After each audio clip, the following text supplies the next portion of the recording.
Number one, we're worshiping a white Jesus. I don't care where you go. Black people in love with a white Christ. That's number one. Number two, you have mass incarceration of black males at a rate 4 or 5 times their percentage of the population in that particular state. Number three, you have miseducation of black children.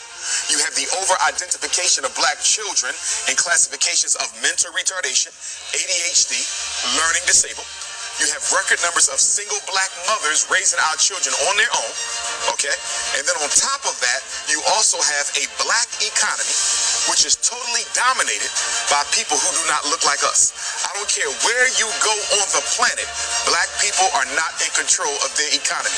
Your rice, your bread, your milk, your sneakers, your hats, your clothing, your transportation, your electronics, everything you buy is being sold to you by somebody who don't look like you, but more importantly, don't care about you. What would be the solutions? Because, you know, this is a statement, but now what could be the solutions? Solutions are simple. And the solution hasn't changed since Marcus Garvey articulated it over 100 years ago. And the solution is independence in all areas of human endeavor. The solution for African people is no different than the solution for Chinese people. The solution for African people is no different than the solution for the French people. It's the same. It's no secret. It's not hidden under a rock. We have to do what everyone else has done, and that is build ourselves up independently, economically, educationally, spiritually, socially, politically. We must become a power base, which we are not, as we are today, with all of our doctors, with all of our college-educated folks, with all of our black capitalistic business owners who are only looking to get rich themselves, but do nothing to raise the general economic condition of black people. We are still a race of dependence. If you live in France, you're dependent on the French government for this and for that. You're dependent on white business to provide your basic needs. America, it's the same thing. Africa, it's the same thing. Wherever we are dependent on the white power structure where we live. There's 4 institutions that you must have in order to be considered an independent community.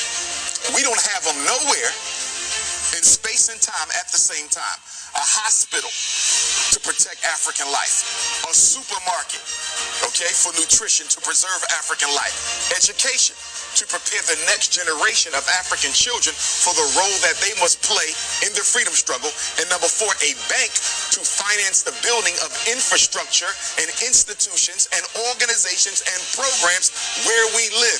You cannot find those 4 things totally owned by African people anywhere on the face of the earth, but we will call ourselves free. There's 2 types of freedom. There's an F-R-E-E-D-O-M and there's an F-R-E-E-D-U-M-B. White people have the freedom. We have the freedom because we're too politically uneducated to recognize that it doesn't matter if you can drive a Mercedes. It doesn't matter if you can live in a white suburb. It doesn't matter if your black child can go to a white school. At the end of the day, what do you control? What do you own? What do you produce? What do you distribute? Marcus Garvey said, a race without power and authority is a race without respect. A race that doesn't respect itself automatically forfeits the respect of other people. So you say, where did we begin? 2 things. Education and economics. It's going to be hard to break the psychological chains of slavery as long as just about everyone in this room went to a white school to get their education, a white public school to get that education. And what is the function of public education? Whether it's UK, France, Austria, Germany, USA, it doesn't matter.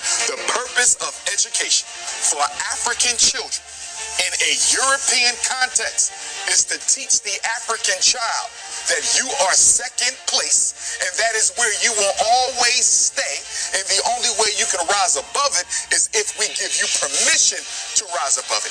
The education system's job is to make sure black children never come to believe that they have a right to replace the white boy being in control.